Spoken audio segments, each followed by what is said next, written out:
Okay, so good afternoon, everyone. My name is MIshelle Botman. Welcome to this new OTF Connects presentation titled Student-Centered Kindergarten to Grade 8, Culturally Responsive Coding Experiences with Melanie Mulcaster, MIshelle Petter-Adlam, and Amanda Williams-Yeagers. And for those of you who have been with us over the last few weeks, we have a series of 6 coding webinars, and we have done three webinars already. This is the 4th one. And Melanie, MIshelle, and Amanda are actually going to be presenting twice, once today, and then another webinar next Thursday at the same time, starting at 4 o'clock. So if you are passionate about coding and if you enjoy this webinar, we certainly hope that we will see you again next week. I just want to quickly share with you a land acknowledgement that OTF is asking us to present before each webinar. So we acknowledge that we are gathered in the territories of various indigenous people, and we further recognize their stewardship of these lands in which we live, learn, work, and play.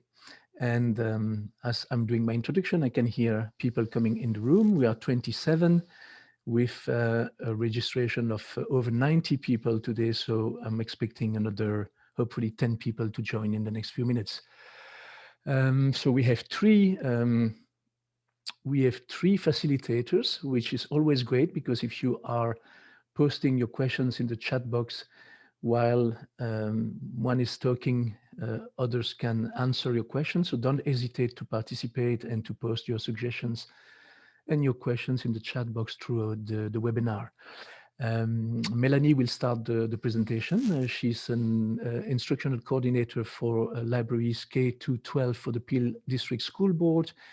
She usually introduces herself as a lifelong learner and maker who is passionate about inspiring and empowering modern learners to discover, connect, innovate, and explore.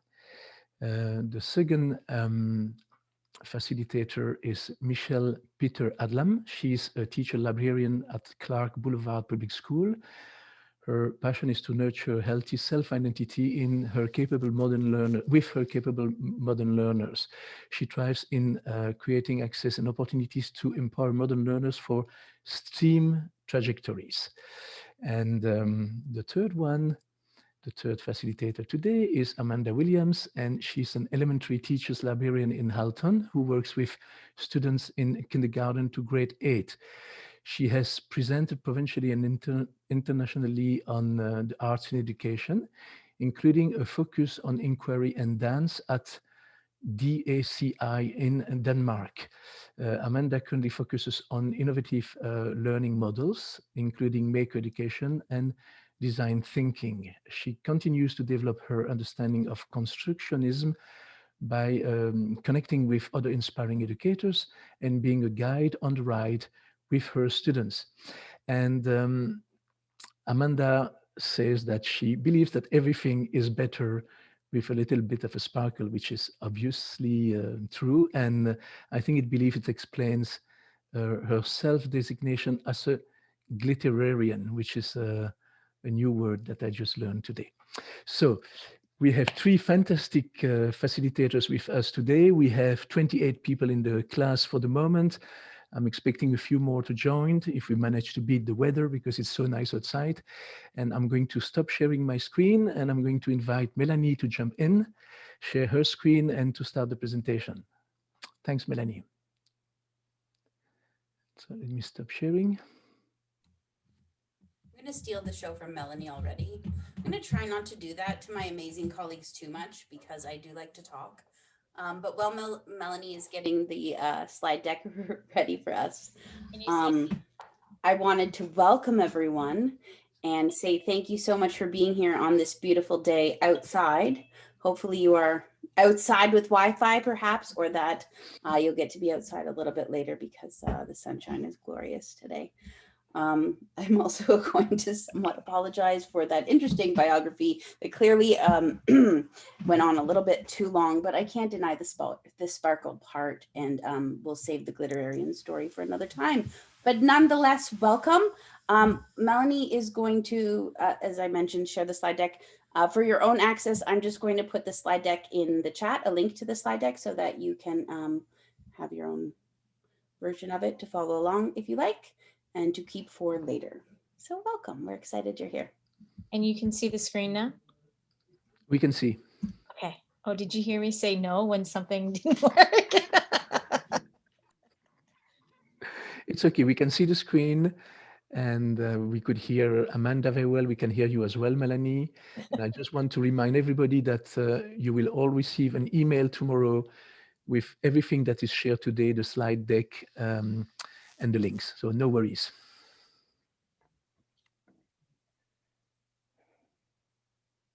All right, would you like me to go to the next slide? Do you think we're okay, Amanda, to go to the next slide?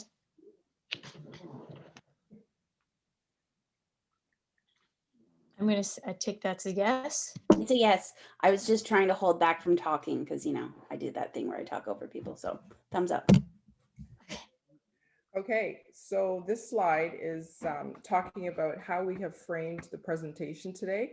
The guiding questions that we'd like you to think about as we're going through this presentation. Number one, what is culturally responsive pedagogy? In your own words, and as you're co-constructing that perhaps with other colleagues and friends, what is culturally responsive pedagogy?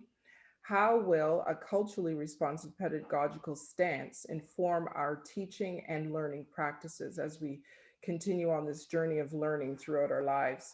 Number two, how do we honor and amplify student voice and culture in learning environments? Because without hearing from the students, hearing their voice, it can't be culturally responsive what we're doing in the classroom.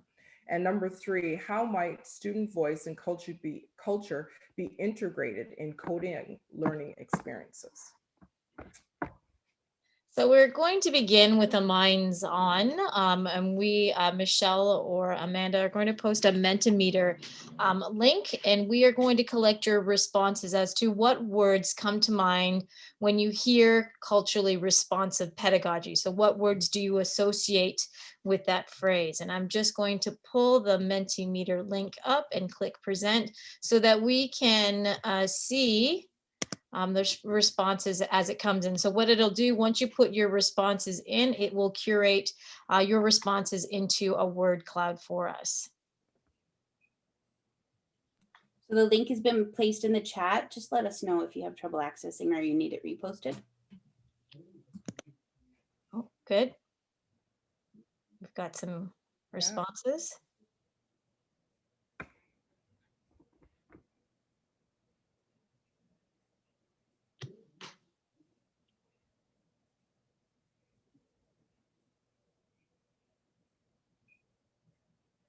And we'll give you about another minute or so, just some time.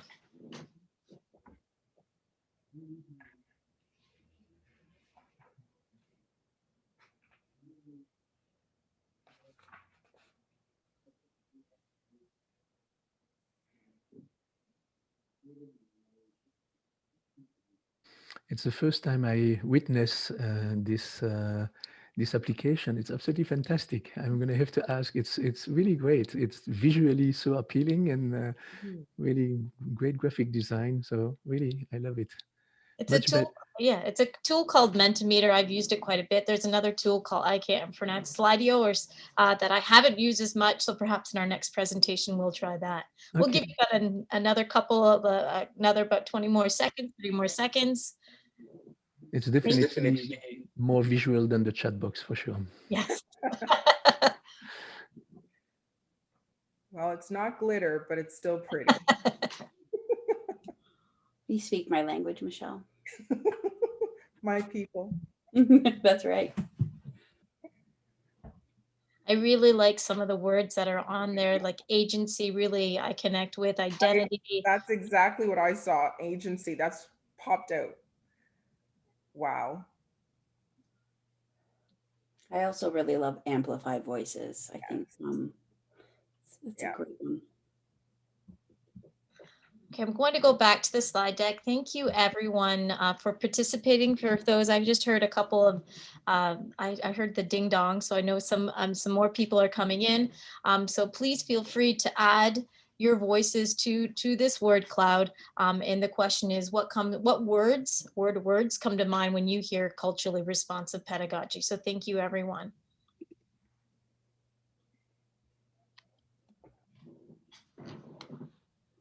So we just sort of wanted to frame the experience you just had with the brainstorming and sort of unpacking your own thoughts with this statement around what culturally responsive pedagogy is, according to a document coming from our provincial government and the Ministry of Education. So some interesting pieces to this statement. So I'm just going to go ahead and read it.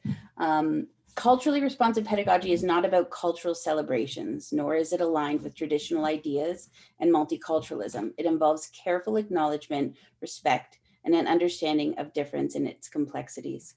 And there's a whole lot in that short statement, but we certainly want to focus more on what culturally responsive pedagogy is, rather than what it isn't. But I think there's, and I'm sure MIshelle and Melanie, you'll agree with me or perhaps want to add to it, that it's also really important to acknowledge what we're not getting right and have the humility to be able to do that as well. So. And I think we're going to unpack it further in the next 2 slides. And just a reminder that the article is hyperlinked in here, and a lot of what we're sharing today is hyperlinked in our document, and you'll also get a resource page with all the hyperlinks that we've included in another separate document. So what I wanted to play for you, as well as a little clip from Goldie Mohammed. This is about a full 20-minute session that she's done. We're only going to play about a minute of her, where she's really relating to Lance and Billings and the definition of what really is culturally relevant or culturally responsive education. So I actually was smart enough this time and opened it up in another window, and we'll play. Definition and framework for CRE. And in her work, she says that it is built upon 3 pillars. And these include academic success, which involves the intellectualism and skills that students gain as a result of your curriculum and instruction. The second pillar she named was cultural competence. This is where we teach our young people to love and celebrate and validate and know their different identities, but also become fluent or knowledgeable in the identities and cultural lives of people who are different than them. And the third pillar that she has given us is social political consciousness. Social political consciousness is the ability of taking the outside world, social issues, social problems, and connecting it to the skills and intellect, to the academic success, if you will, where students can problem solve, where students can learn about power, equity, consciousness, anti-racism, and social justice in the context. And so if we're going to start with text, we should know that text does not just include academic success. We should also think about text to give us goals for cultural competence, but to also give us goals for social political consciousness as well. And when we study history, and Goldie goes on, so this clip that I took it from is really Goldie Mohammed. If for those of you who may or may not know, Goldie Mohammed is the author of a really amazing text that I've been using a lot this year called Cultivating Genius. And what her framework is, how to use a historically responsive, culturally responsive approach or stance in teaching, and what text should we be using with our learners. Okay, so what we have here is another amazing text by Zaretta Hammond. It's called Culturally Responsive Teaching and the Brain. And it really unpacks how not only students, but adults or teachers, how they receive information and the physical reaction that happens and how sometimes that can be misconstrued.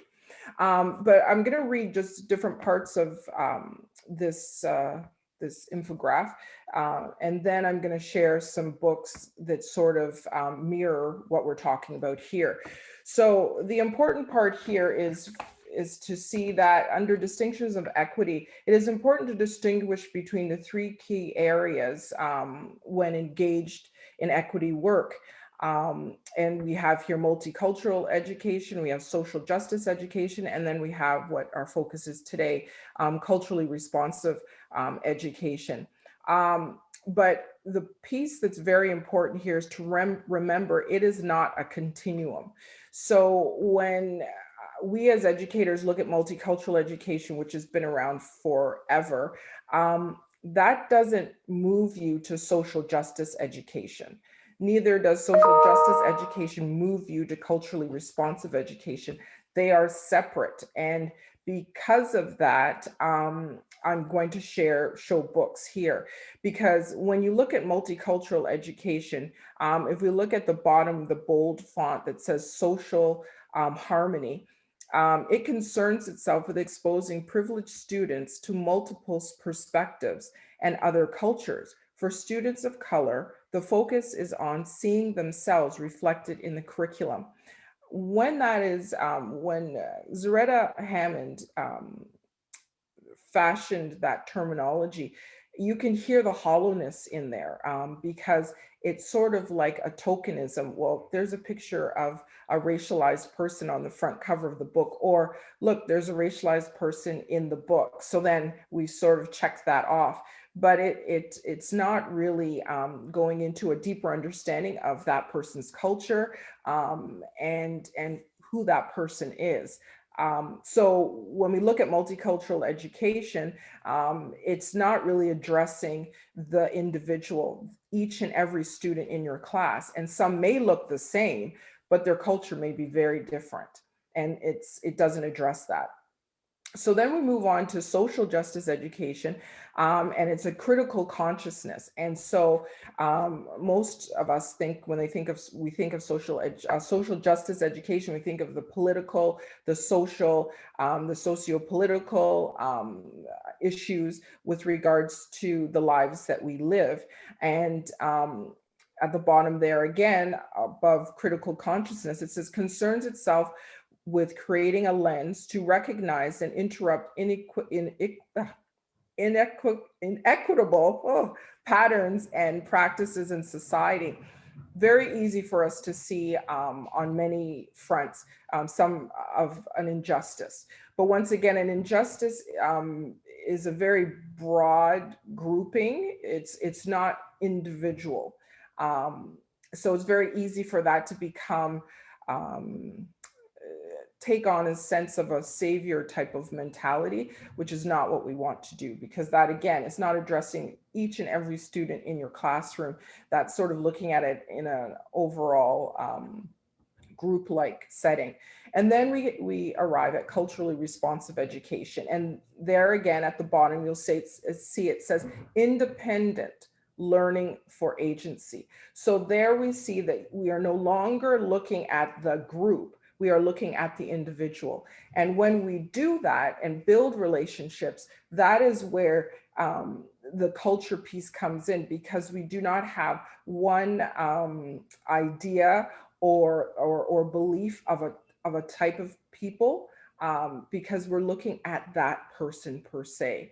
Okay, so at this point, Mel, I'm going to share my screen and then show the different books. Okay, so let me share. While you're just sharing your screen, and one thing I really like about, or really speaks to me about culturally responsive education, is that really we're allowing students to see not only who they are, but who they can be. And really reading and writing is more than just words on a page. It's inspiring us to take action, right? And because we have that vested, our learners will have that vested interest, or that they're vested into the learning, right? Absolutely. Thank you, Mel, for adding that. Absolutely. All right. So I'm sorry, just because of sunlight exposure in my home. This is an example of what we would call a multicultural education book. It's called Same, Same, but Different. It is about two boys that one lives in North America and one lives in India, and they become pen pals. And, you know, life is wonderful because, you know, even though they may live in different parts of the world, they look at the similarities. And so let me see if I can share this screen. So you see this side here, you know, he talks about that, hey, I love climbing in trees also, because his friend in the United States, he loves Elliot, loves to climb trees and has a tree house. So as this book continues on, it's just a comparison of the lifestyle of both of the boys, and how, even though they're different, you know, everybody's the same. And that is what multicultural education does. It sort of doesn't really go deeper. It's a very surface, everybody is happy, social harmony, and there's really no disservice or injustice, for lack of a better term, in the world. Okay, so that's a sample of one. So that would be our multicultural example.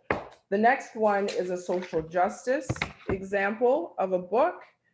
Hopefully I can get it here. And I'm sure many of you are familiar with this one, Meet Viola Desmond. Once again, it's a book talking about a Black woman in the Maritimes who was denied access to sit on the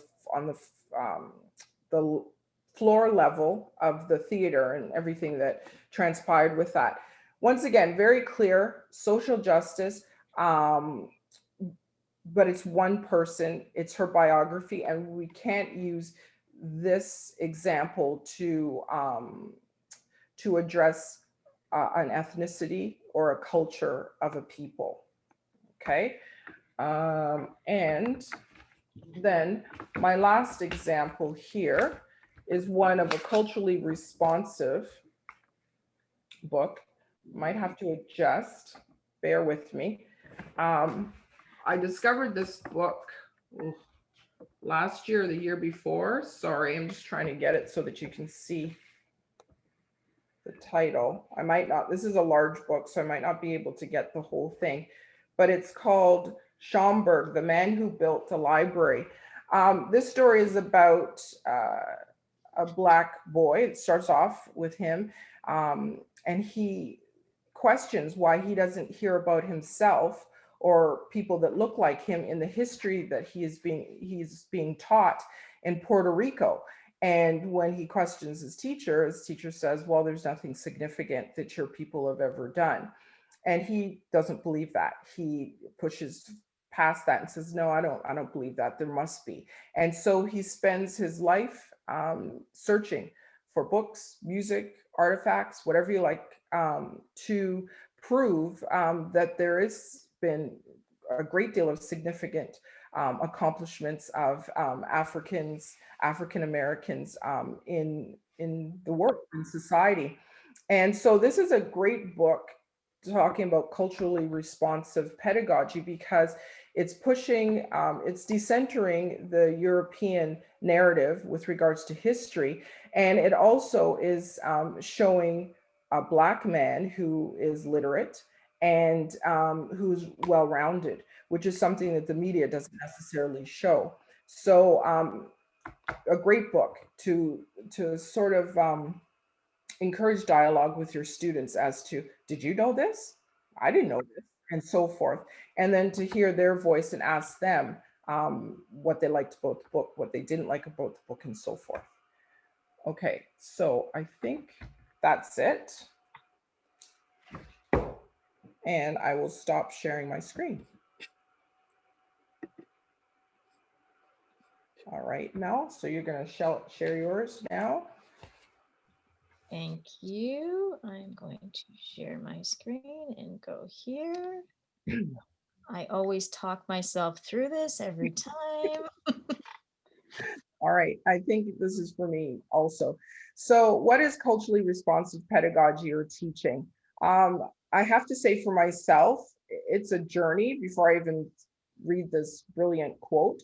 It's a journey. It's something that I am continuing to work through and gain knowledge about. And it changes depending on the students that I have in front of me.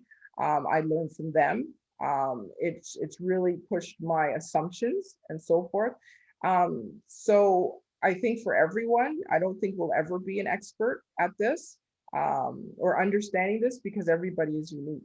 And it takes relationship and conversation for us to really be able to cultivate our students and our learners. So with that being said, an educator's ability to recognize students' cultural displays of learning and meaning making and respond positively and constructively with teaching moves that use cultural knowledge as a scaffold to connect what the student knows to new concepts and content in order to promote effective information processing.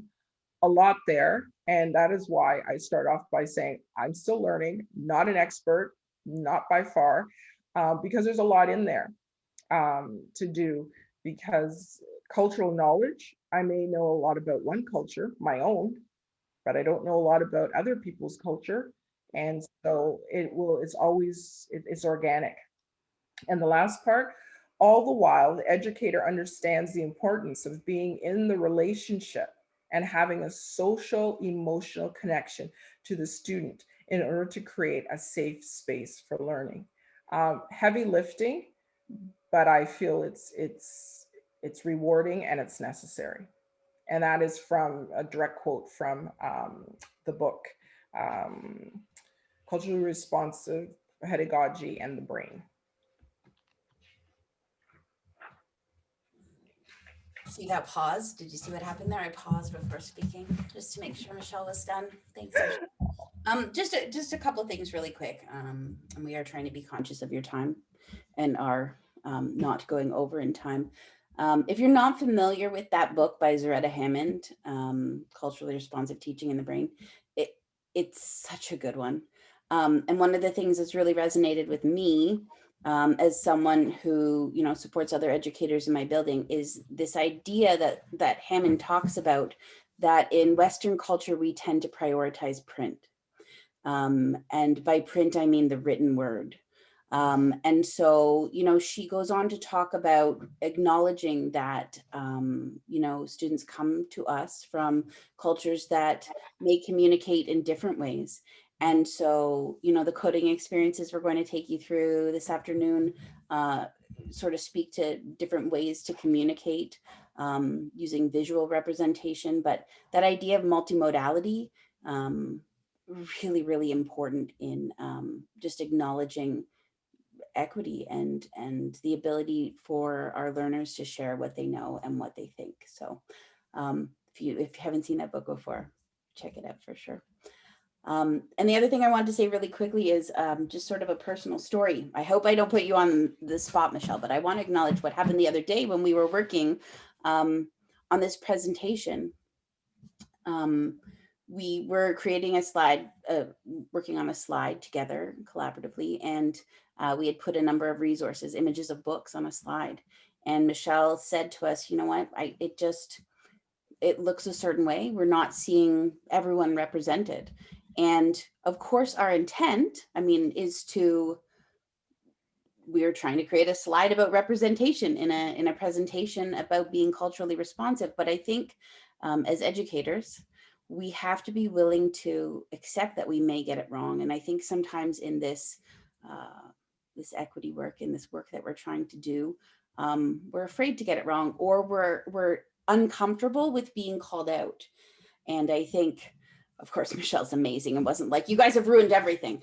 No, but I think those are important conversations that we need to have with each other, and we have to be willing to hear them. And so as we move forward in this workshop and in the work that we're doing, I think that's a really powerful, powerful thing. So I will stop going on and on, but just wanted to share that with you. So we have posted some, if we were together, you know, remember the world where we could get together for PD? That was fun, right? But we're going to make it as authentic as we can. So we're going to do a four corners-ish experience. So we want you to take a look at these quotes and really just identify which one of these really resonates with you in response to the question being posted there. So how will a culturally responsive pedagogical stance inform our teaching and learning practice? And so we just want you to read through those. And I think for the sake of time, we had intended to do breakout groups, but we also want to give you time to play with the coding that we want to take you through. So I'm going to put the Padlet in the chat. And if you could we just want them to add their name, right, Mel?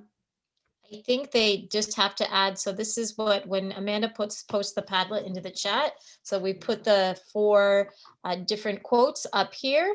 So if you can, underneath, you just click the little plus sign there, and you can add your reflection about which quote resonates with you and why.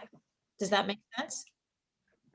And if you want to do it anonymously, I mean, whatever is more comfortable for you. Some people like to just write their thoughts, and we're going to read it for you unless you want to read it, because, you know, this is all about sharing the speaking.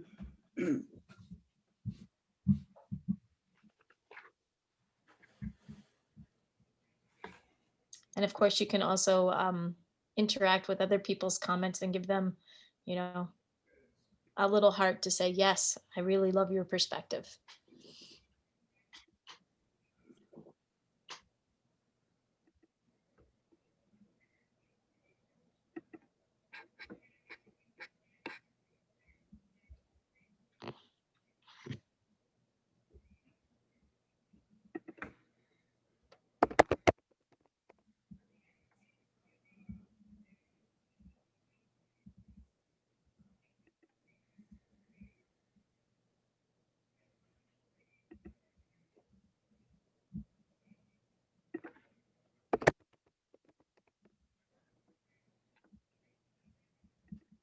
Some really great responses so far. I was thinking that too.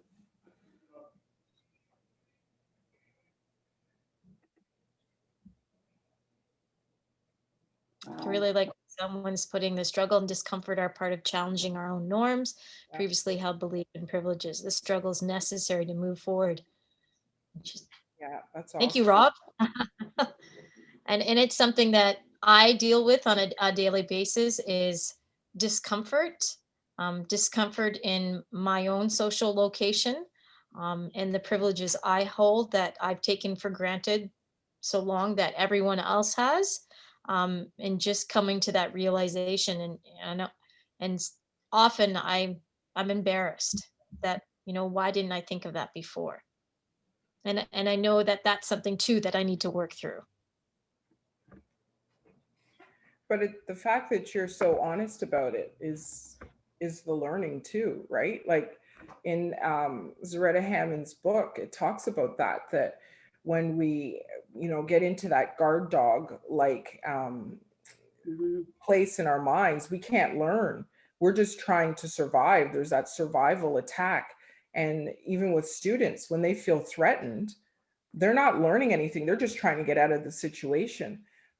So the beauty of this learning is pushing past that and saying, okay, I don't get it, or I didn't get it, and being kind to yourself and moving on, which you do. Just got to be kind to yourself. Thank you to everyone for your, I'm sure you're looking at them too. These posts are, they're amazing. They're actually really vulnerable and amazing. So thank you for being amazing, but also for being willing to share. You know, one that's standing out to me right now is a personal story, and I'm not quite sure who's shared it. But it speaks to the lack of maybe awareness that a number of our students have in terms of world issues. Oh my goodness, there's all kinds of beautiful details. Thank you so much.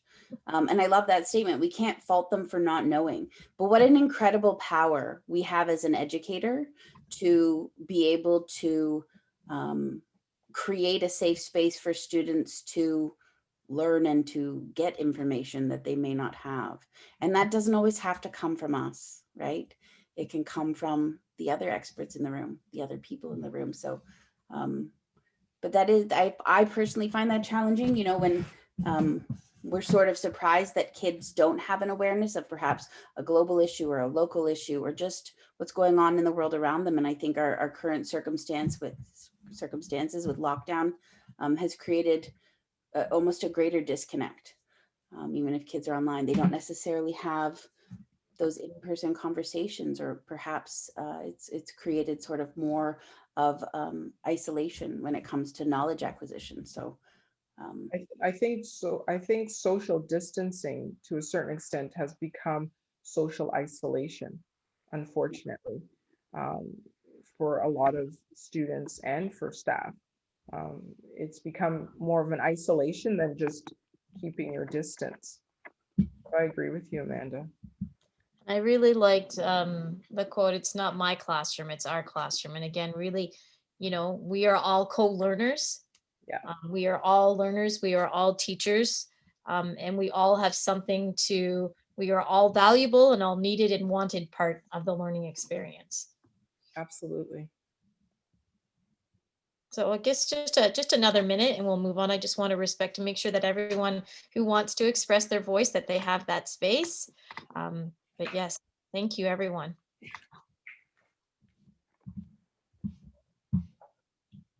obviously you're the best webinar group, and so you should probably all come back next week too.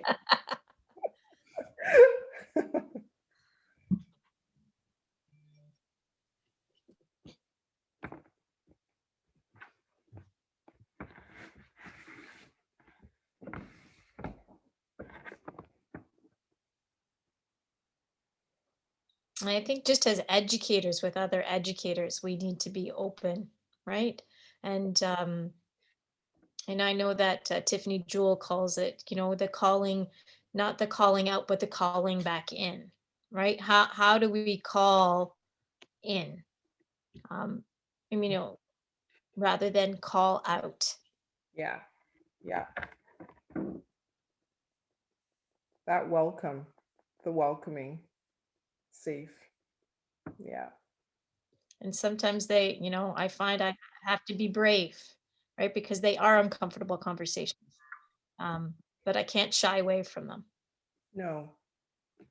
And I also think that oftentimes a racialized person has been taught not to speak their truth in fear of some type of retribution.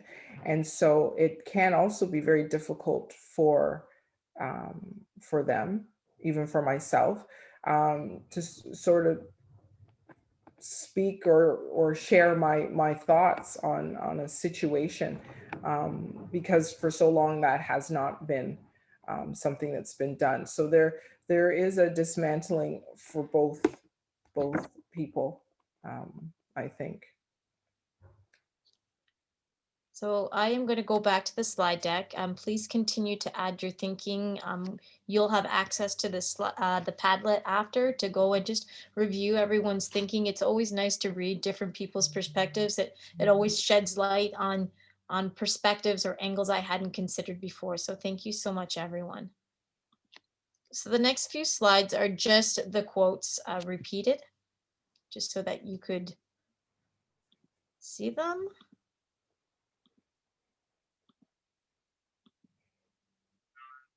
And so we're going to get into, you know, our minds on as to our coding experience. And really we're focusing for today anyway, is all about names and identities. So we wanted just to share, I'm going to share one clip with you in particular, the other one you can watch on your own. So the one is, this one was just on Global News about 3 weeks ago, 3 or 4 weeks ago. It's fairly recent. Neetu Garcha. So she had for the longest time anglicized her name and then just came out and said, no, this is who I am. This is the correct Punjabi pronunciation of my name. So we're going to watch that little clip where she talks about her decision. The other one on the right-hand side is a TED Talk on about Lion Lee, his name, and why his name is so important to him and his identity. Now, I think I already opened this up into, and I did open it up in another window, so that's awesome. And then I'll just, If this is not frozen, will it scroll down? Yes, it will. Here we go.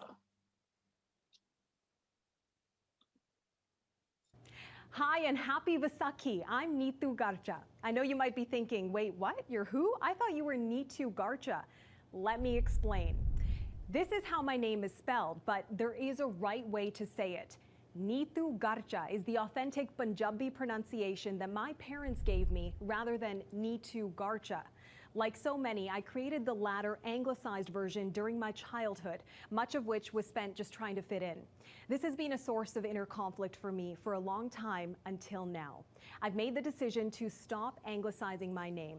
It is from now on, across the board, only Neetu Garcha, a name comprised of letters from the Punjabi alphabet. It, like my name, Neetu Garcha, contains sounds that just don't exist in the English language. So I know it's not an easy switch to make, but I do appreciate the effort, and I hope others feel inspired to honor their true self, heritage, and identity. Thank you so much for being a part of this change.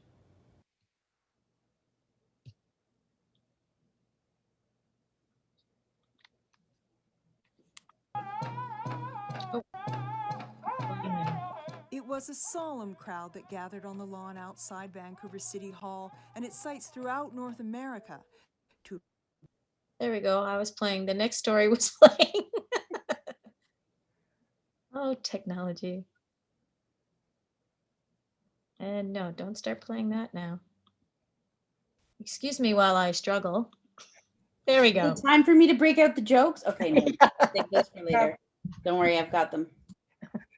Okay, so we were just watching a great video. I think she's brilliant how she unpacked her struggle and empowering in her own agency. So now to frame our different coding platforms we're going to use, we're going to talk about tell our name stories. So this is basically a vehicle you can use to encourage your students to amplify their voice, agency, and culture. So name and society critical questions. So the first question here is, what do our names reveal about our identities? And for some, they know exactly, I'm named after my grandma, I'm named after my great uncle, whatever. But for some people, they're named maybe after their uncle or their grandpa or whatever, but that is not their name. They have an anglicized name, which Neetu, I think I was pronouncing it correctly, referred to there. So identity is huge here. What do they hide or reveal? And I think of an episode of Blackish where the parents are debating about what they're going to name their child, and they have a real discussion about, should we give him an anglicized name? Will that afford him a better opportunities in life, opposed to giving him a name that is more representative of the African American people and so forth? And when I thought of this, it just resonated with me that it's so true. Our names can hide and reveal things about who we are. The next question, what is the relationship between our names and our cultural identities? Well, I just touched upon that. What do names suggest about the degree of freedom we have in society? Are some names treated differently than others? Another one is, to what extent do we choose the names and label others use for us? And what parts of our identities do we choose for ourselves? What parts are chosen for us by others or our society? And this is a great, I love this idea because everyone has a name, right? And it can bring so much understanding of a person, a student, or even somebody that you meet. How were they named? The association they have with their name, if they like it or don't like it, and why, and so forth. It's just such a great window or door to open, to learn about a person. And yeah, so this is from a document, Facing History in Ourselves, a National Foundation. And so this is something that you could use in your classroom to just get to know your students and to build that relationship. So again, and again, if we're relating this to coding, so how might student voice and culture be integrated in coding experiences?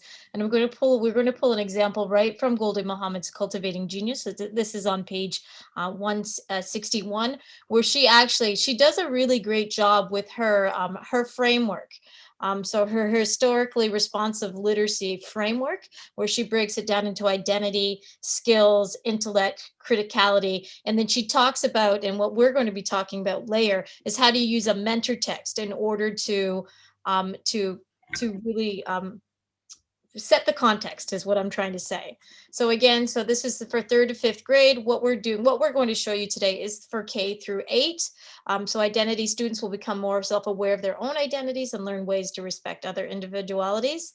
The skills students will use computer as a tool for generating ideas and using computerized devices and systems through coding and program. Today, we're just speaking in general terms of coding. On our next session next week, we're going to delve deeper into more specifically cross-curricular expectations and the mathematical coding expectations. And then you can say intellect and criticality. So again, if you don't have the text Cultivating Genius, another great mentor text for us to start thinking and start framing learning experiences through with a culturally responsive stance. I think this is still me. So again, if we were looking for, and in a second, MIshelle's going to share something. If we were looking at what are some mentor texts that we could use to begin this conversation, to give, really a minds on, to set the context, you can see that there's a variety of different texts here that represent a variety of different cultures, different lived experiences and identities. So there are some great examples here, and we've also included a link to a Padlet, so where all of these texts are in, and then there is just what the story is about. And again, we invite you, if you have any other texts that come to mind that you could add, we do invite you. And again, we want to be building this community together. I put the link in the chat, Mel, for the Padlet. And so MIchelle, I'm going to stop sharing my screen. And we actually MIchelle and I had about an hour-long conversation about this last night. There was actually another text on there that we had that we decided to remove from that list. And MIchelle's just going to share it. And we had a conversation about it. And she's just going to share it with us now, and talking about why this perhaps is not an example or not the best text unless you're using it within a specific context to unpack, to represent a culturally responsive stance. Okay, so this book here, I'm sure many of you have seen it. I've seen it on different sites, citing it as a great text, and I actually bought 2 copies for my library that I will not be putting in the general collection. I'll be putting it in the professional collection and sharing with my staff why. So it's called the Change Your Name Store. And at first, I saw the title of it, and I thought, oh, this is great, because it's going to talk about names and kids' identity and culture and so forth. Well, this is one time where I got it wrong. And it led me to really stop and think, wow, what was I thinking? So with that being said, you can see the cover here. I apologize. I'm going to see if I can make it larger so that you can see, because the author and the illustrator, their name is, the background is white, it's hard to see. So I just wanted to make sure that you saw that. Okay, let me move it back out. Sorry. Okay, so the story is about a little girl, and her name is Wilhelmina. And let me freeze the page. There is a picture of Wilhelmina Lee Wu. When I opened the book and saw that, my heart sank because when I look at that picture and I look at the name of the child, it immediately brought me back to,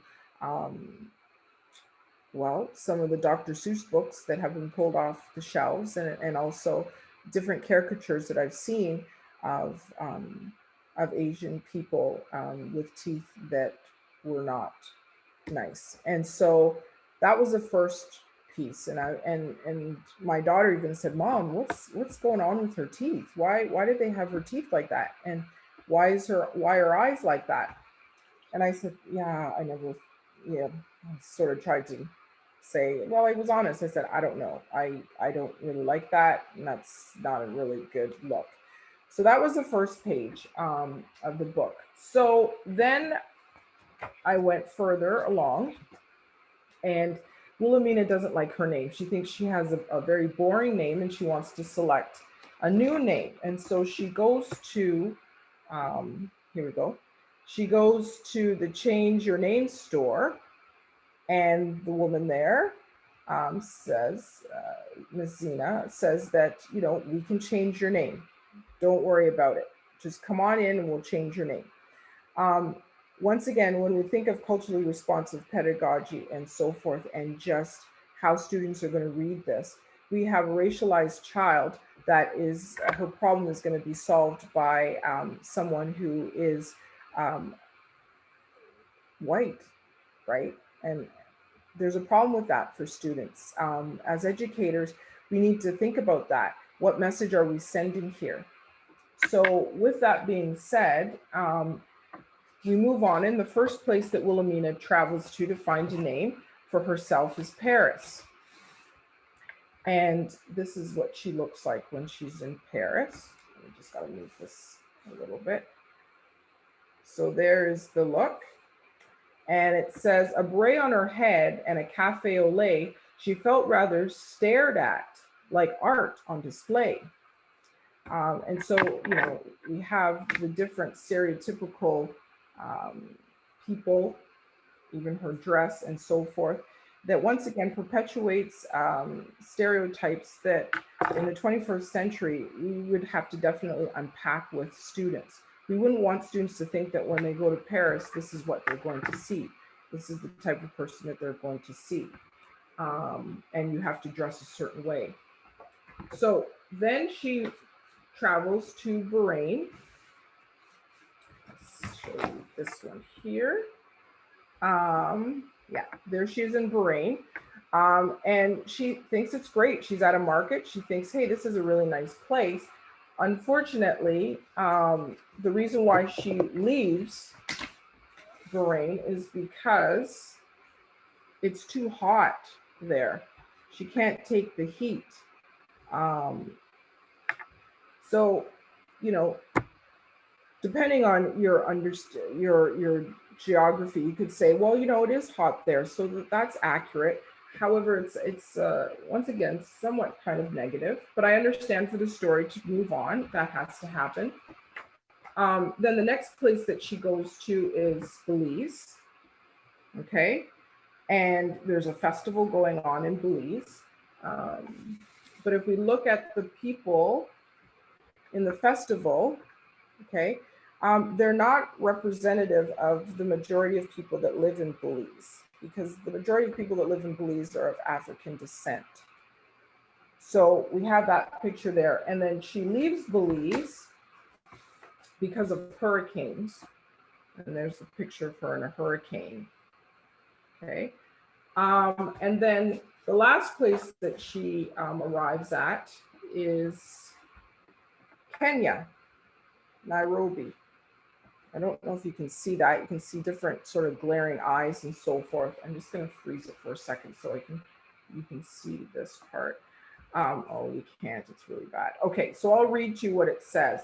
Basically, it says, she landed in Kenya, the night sky all dark, but a sign was lit up that read National Park.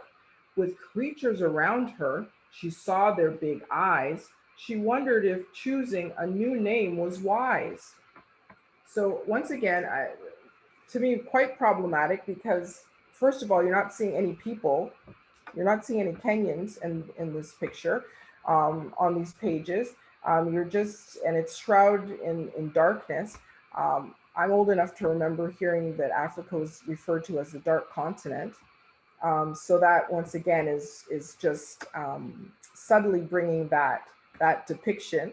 There's nothing happy about this, at least in Bahrain, where she traveled to. They were in a market. The people are smiling. When she was in Belize, there was a festival going on. People were in bright colors and so forth. And even when she first arrived in France, she was excited because she was wearing, you know, a beret and so forth like that. But when she arrives in Africa, she arrives there in the darkness. There's only these scary animals looking at her, and there's no resolution. The next page, she's in the chair. She's in the chair, sort of wondering, hey, maybe, you know, changing my name isn't the best idea. So that is why Melanie and myself had a 2-hour long discussion about this book. The concept is great, but we as educators, we have to go a little bit past the concept and really think about, are we doing harm to our learners by perpetuating certain stereotypes and not unpacking them? This is a great book to unpack and ask the kids, what did you like about that story? What didn't you like about that story? And then perhaps going deeper, leaning in to sort of bring out the inequity in this actual text. But just to read it as a book to launch, you know, who named you, or do you like your name or whatever, I would have to be very cautious with that. The book is written by a Canadian author, which hurt me. However, that's just an example of, I didn't get it right when I purchased that book. I went by somebody else recommending it, purchased 2 copies, and now it's like, okay, how can I turn this around, right? Because that's what it's all about. It's like turning it around, not just sort of sitting there going, oh, it's like, okay, how can I use this? What have I learned from this situation? And moving on from there. Okay, I think I said enough. What I love about what you're saying, MIshelle, is, you know, how often do we just pull things from the shelves and we don't speak about them again? And I think I love the way, I actually haven't seen this book, and I love the way you took us through it, because there's a chance for meaningful discussion and for contemplation about what things look like and whether they're a good choice to bring into our classrooms or not. So I love that. Thank you. All right, everyone, it is time to get ready for the coding connection, the playing magic, the tinker time, as our friend Melanie. And I realize we've spent quite a lot of time unpacking what is culturally responsive education. In our next session, we won't be spending as much, but we thought this was very, very important for us to go through to I remember my first 2 years were teaching in New Zealand, and I remember my principal saying to me, if you don't build relationships and understand your learners, you won't get to the curriculum. And that's still something that I talk about today. So here are some tools that we could use when we're talking about tell our name stories. So we're going to go through some no tech, low tech, and high tech examples. So no tech, we're going to be talking about binary jewelry. Low tech, we're going to be using a mixture of Google Slides or Jamboard. We're going to share a Bebot emulator exercise, coding with the Microbit, and hopefully we'll have some time to actually go into the Microbit, and Amanda will model that. What are possibilities you could use with Scratch? And then finally, with the Raspberry Pi SenseHat emulator, and we'll go on from there. Okay, so first it's me again. So tell our name story. Binary bracelet. We originally had this as a binary name bracelet, and then we realized that some kids, and actually myself, Amanda and Melanie, we all have relatively long names. So a bracelet, it would not work for our names. So this could be a bracelet or a necklace. The quote there is brilliant. I love what Ralph said. It is through our names that we first place ourselves in the world. Our names, being the gift of others, must be made our own. They must become our masks and our shields and the containers of all those values and traditions which we learn and or imagine as being the meaning of our familial past. I love that quote. I think it's just magical. All right, so regardless of what age, just start these questions as a framework. Who named you? Does the name mean something? Does your family have a cultural naming practice? And I thought about this for a second. I thought, well, maybe there are kids, learners that don't have that.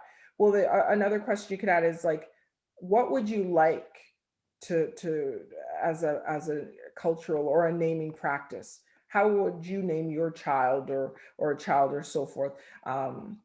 To bring that in, because perhaps there are children that there is no cultural naming practice for them or so forth.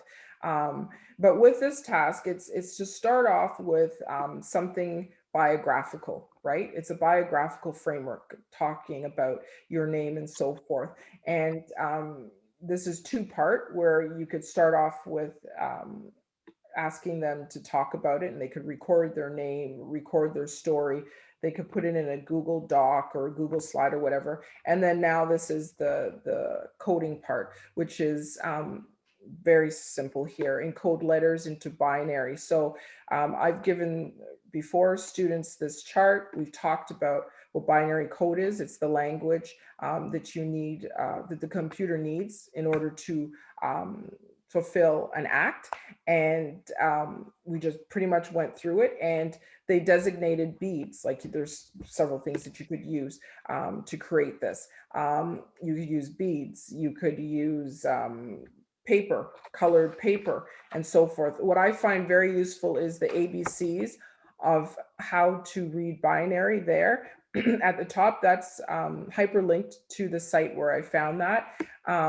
It's really great because it just breaks it down for the younger kids and even some of the older kids, just to sort of get an idea of what binary means and what an A looks like bead-wise. I've used that video in the corner. It's a YouTube video that's, kindergarten, grade 1, grade 2, even maybe grade 3, just to introduce binary code concept. Very simple, sort of catchy. And Code Your Name, that will link you to the actual site where they have various ways of implementing binary code into a student's name or bracelet. Oops. So again, we're trying to be cognizant of the fact that Amanda, MIshelle, and I are all in the GTA, and it looks like that we may be in lockdown for a little bit longer. Not lockdown, our schools may be closed for a little bit longer. So we were cognizant of the fact that some of our learners may not have these materials. So what might this look like either in a Google slide template? So this is probably just going to ask me to make a copy. So when you click on that, it'll ask you to make a copy. So again, I just put this sample here. And of course, again, because if you're making a copy, you can make this chart bigger so that students, you have the binary code there. Students could just right click or click on the cell that they want, and then just click the fill bucket and then color it in. And then of course you can have each student and each learner in your class, you could duplicate the slide so that everyone could have a chance. The same thing is here, but with Jamboard. So you could use the little stickies in the Jamboard to put the letters of your name and use the color feature to fill in the squares.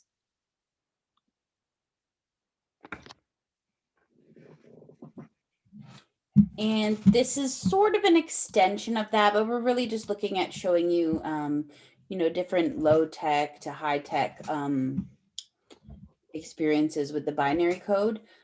So one of the pieces that's linked here is around pixel art.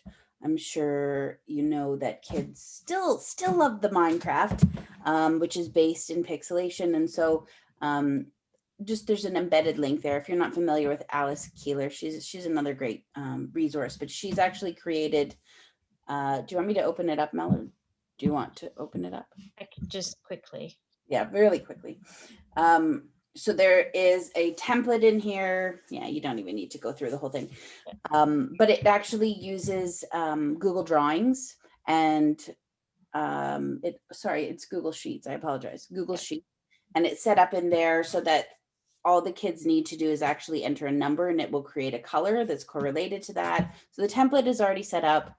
And it's just another way we can look at creating those color patterns that create the binary code. So that's another digital version of that. And Mel, if you just want to go back to, thank you so much. Oh, you're the best. Thank you. And then there's another, I'm not ready. I'm not ready for you to take my slide away. Gosh. No, I know, but we have 25 minutes left and you want to show the Microbit. All right. And other things are there. If you have any questions, we'll talk about it next time, but hopefully another extension. You too. So Amanda, I am going to skip your Microbit slide. I'm warning you in advance, but I'm going to come back to it because I want to make sure that we share all the possible examples so that we have some time to delve in to your example. So this is just another example. If you haven't used the Bbot emulator, so if you don't have a physical Bbot, and again, there's different maps here that you can explore, which is amazing. But here's the alphabet map. So how could you code this so that you would spell out your names or your initials? So again, I think he's facing the wrong way. So I need him to turn, and then to go to the letter M, I need to go 2 straight. Let's see if I can get this right. I'm going to click go.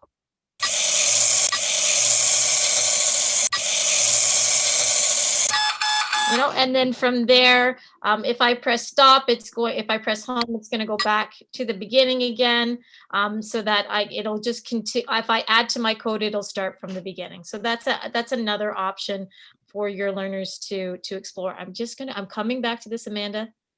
I mean, I'm fine. What's playing? Oh, the Microbit. Well, the truth is you wanted to skip the slide and the slide will not let you. So another example is how to animate your name on Scratch. So this is linked to animate a name cards in Scratch. That's just a video. Typically, students would have to create, so you can create on Scratch without creating an account, depending on the privacy agreements in your board that it may or may not be recommended.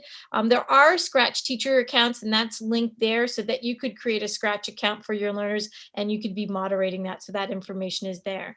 Why do I keep hitting all the slides? And the last high-tech one is really for our learners from grades probably 4 through 8. There's something called Raspberry Pi. So Raspberry Pi is kind of like a microcomputer. It's really just, it's not a pie, it's not food.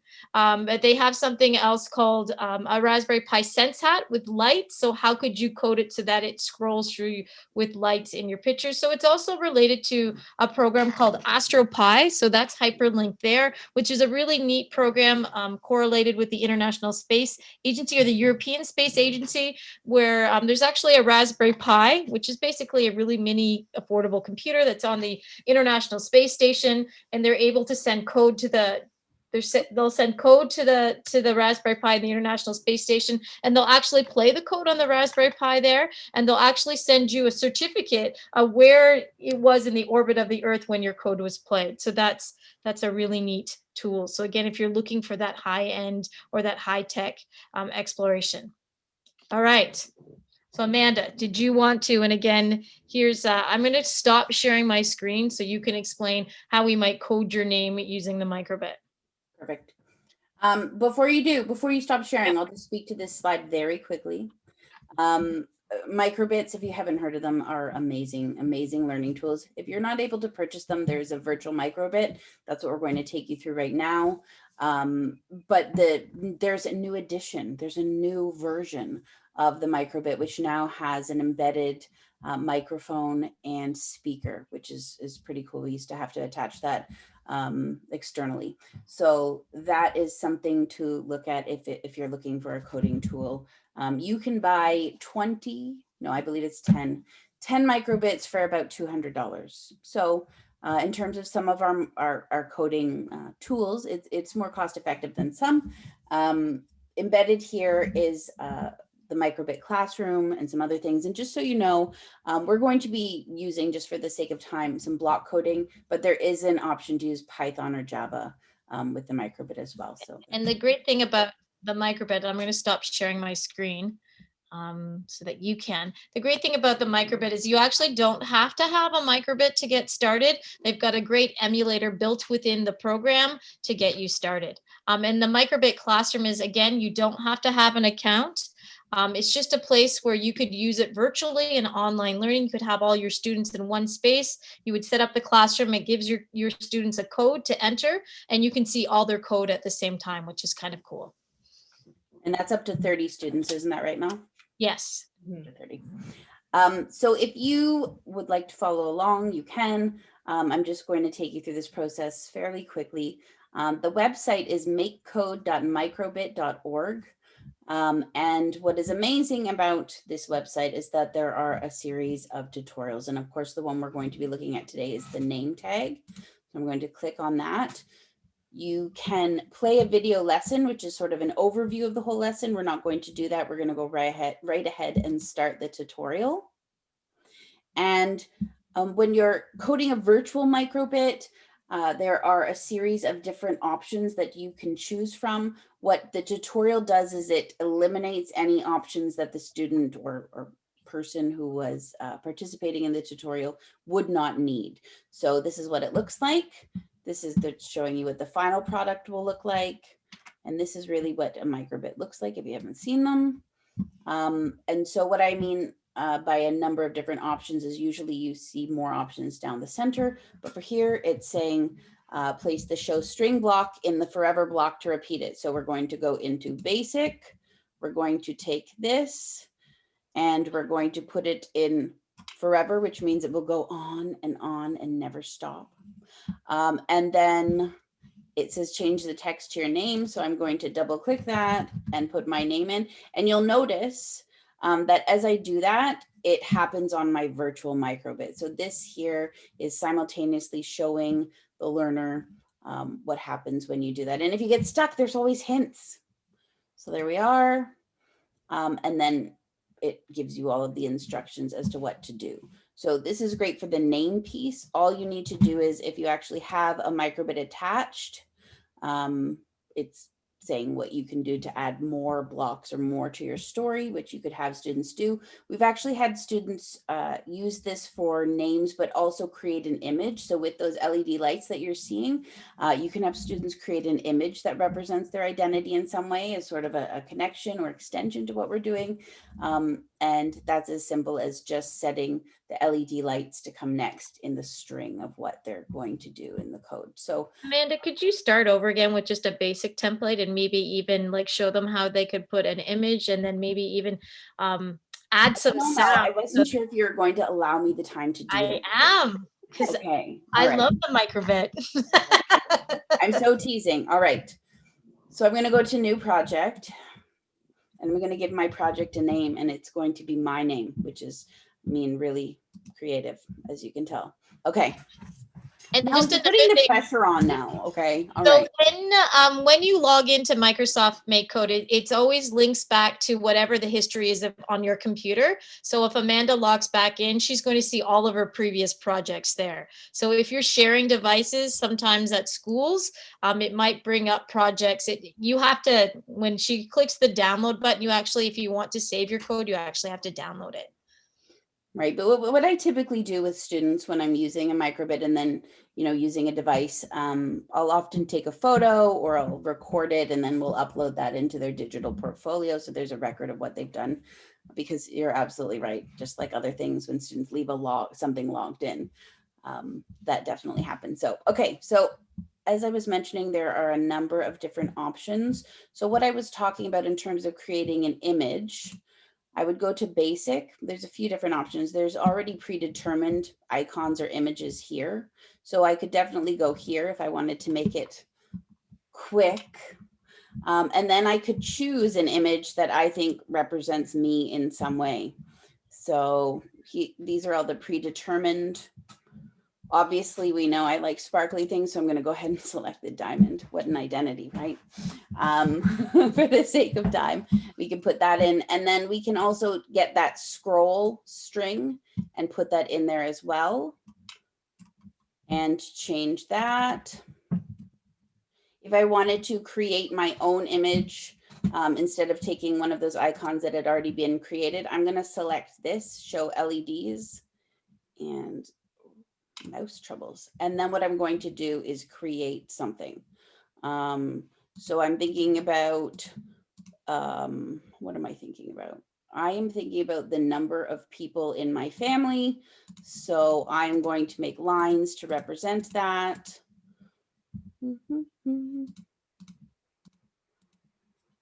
That's what I could come up with in the moment on the spot. So there we go. But as you can see on the left, all of that is happening. And because I put it in the forever block, it will continue to repeat over and over and over unless I remove something. So if I decided, wow, some lines that don't look like lines are really not great, I could change it by clicking again on the LEDs that I had selected, or I can actually destroy that block by dropping it.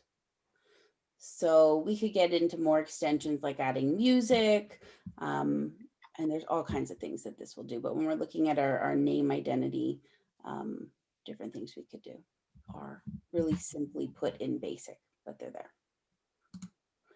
Anything you want to add, Mel?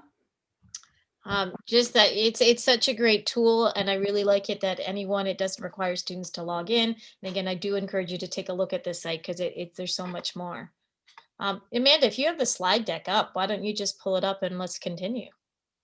You know what, Mel? Let's do that. I'm thrilled. And Microbit, like I've used it with grade 2s. Yeah. Yeah. It's so accessible, right? Absolutely. And they love it. And even those, if you don't, like if you had the 20 microbits and you had a class of 30, some could be doing, and you had other devices ideally, but some could be doing the virtual microbit and some actually get to download, which is a whole other layer. Yeah.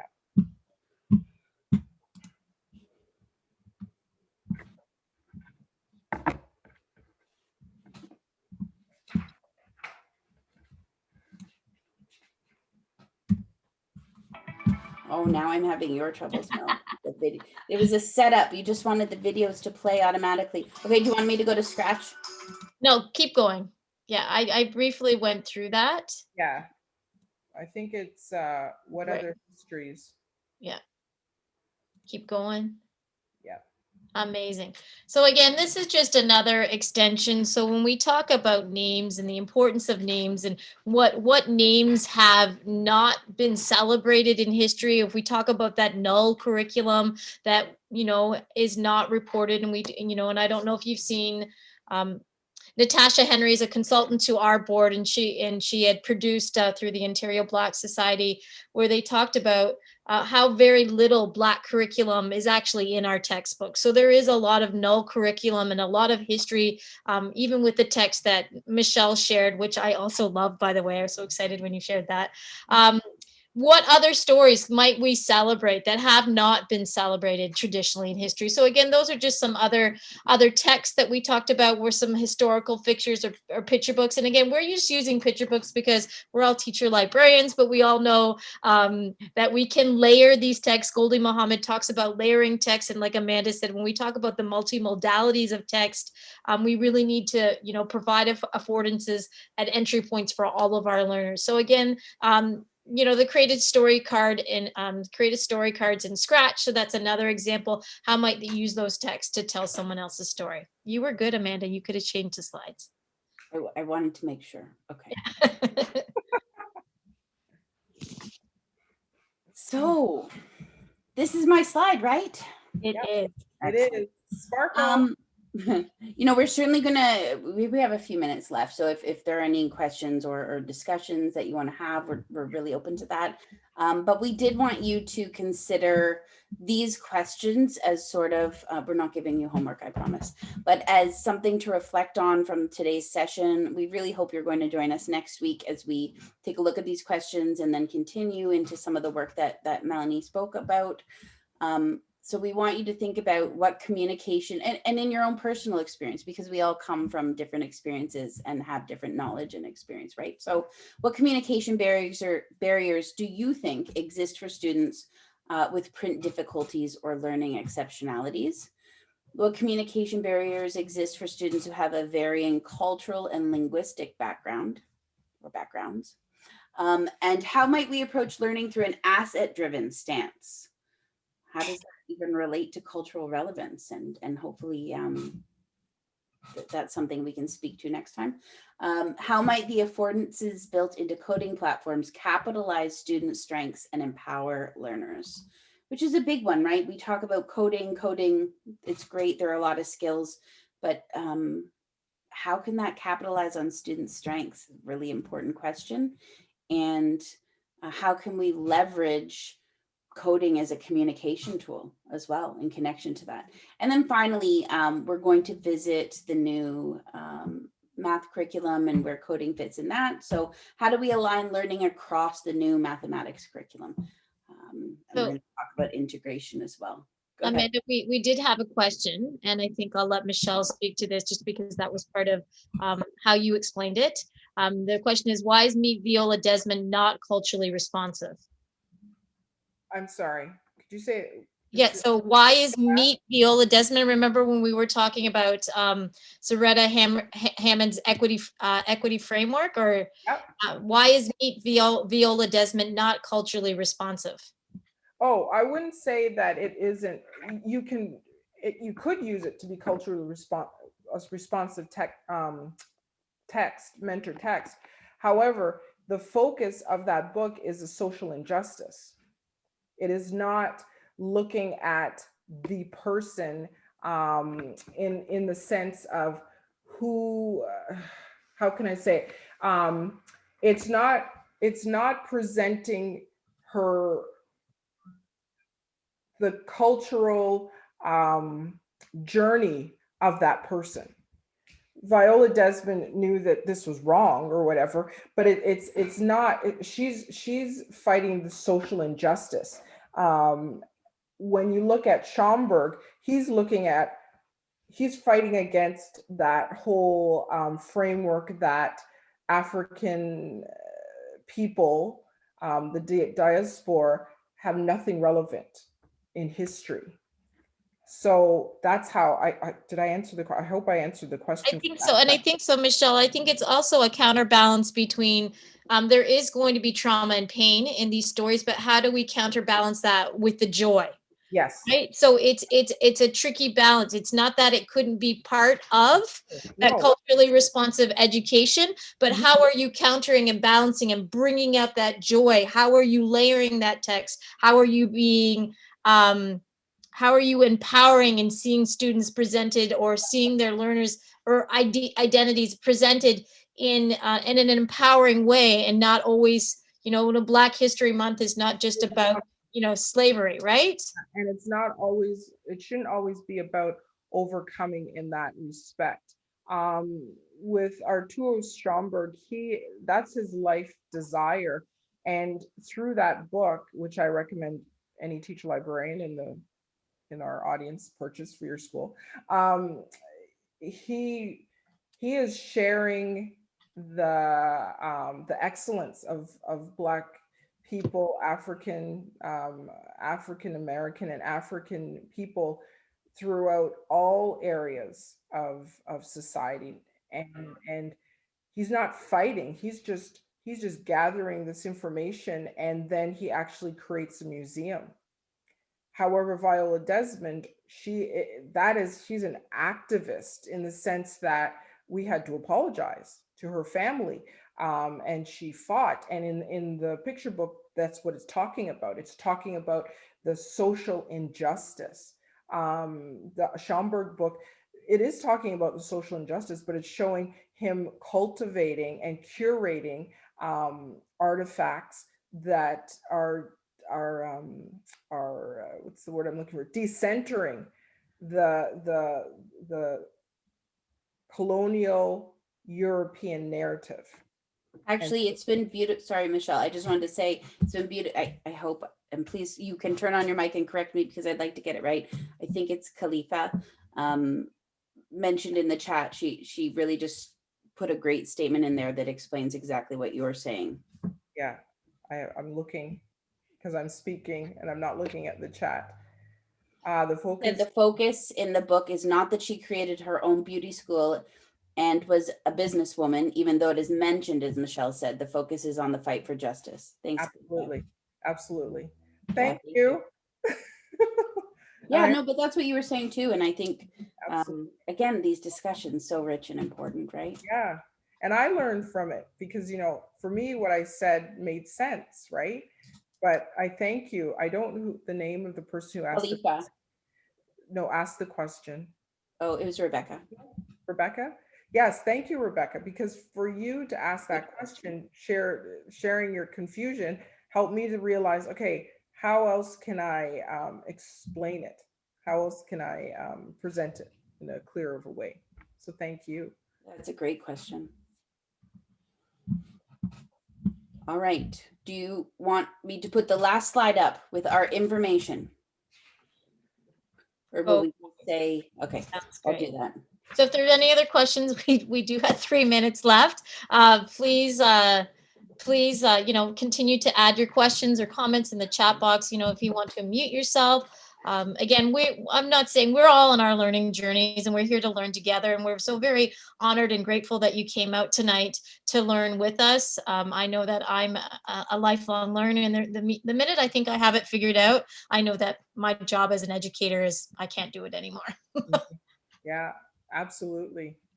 No, thank you. And just, I know we didn't really get a chance yet to engage in discussion, but even your Padlet responses are super inspiring and exciting. And so thank you all for being here and for the things that you shared.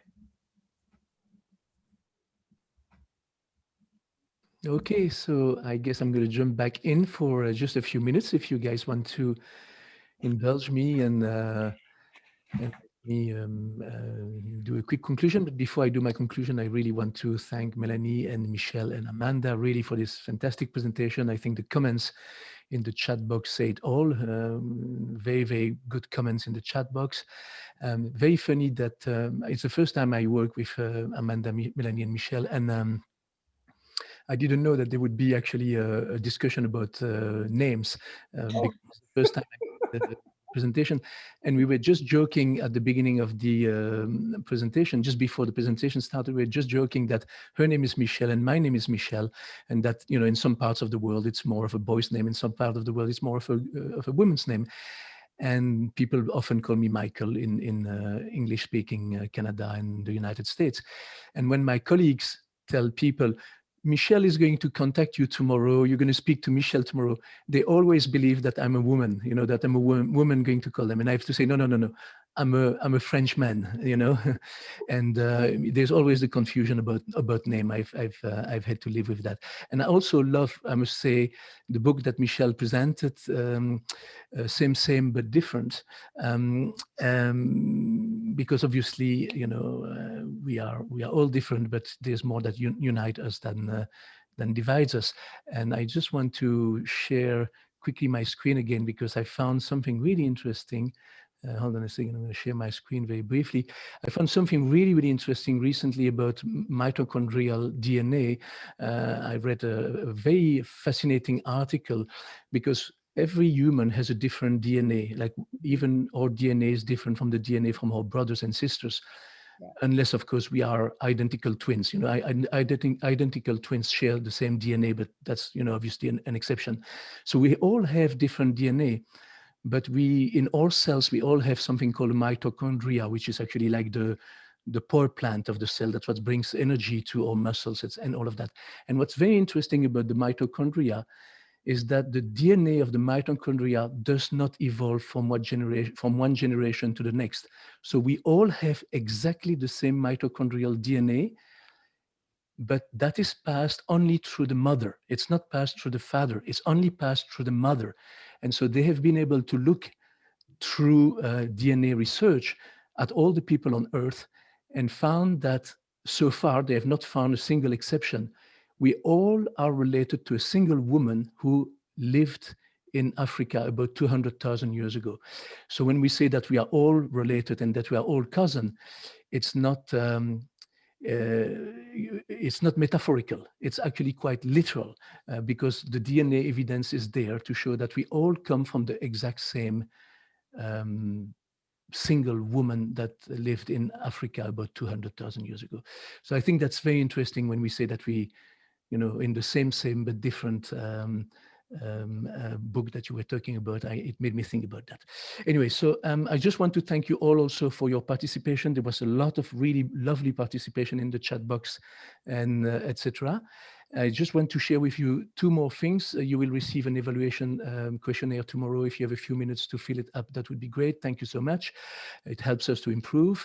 And you will also receive links to this session, the recording, and all the material that was shared with us today.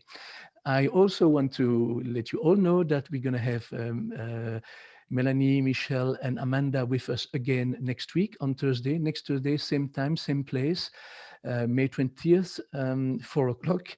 And that will be the 5th session in our series of coding webinars. And then we're going to have one last one on May 27, talking about Minecraft and Code Builder, etc., presented by Andy Forgrave. So that's it. I just want to thank you all for your participation.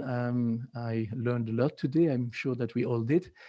And I want to thank again Melanie, Amanda, and MIshelle. And I look forward to seeing you all again next Thursday at 4 o'clock. And thanks to you, MIshelle. Thanks for all of your help. Thank you so much. I'm going to stop the recording now. And I'll see you next Thursday. Thank you, everyone. Yes. Bye. Thank you. Bye, everyone. Thank you. MIshelle, could you send that article, that link to the article? Oh, yes. I will actually. Okay, I'll do that. You know what? I'll put the link to the article in the links that we're going to share with everybody as well. So you guys will have that link as well. Okay. Okay. Bye, everybody. Bye. Thank you.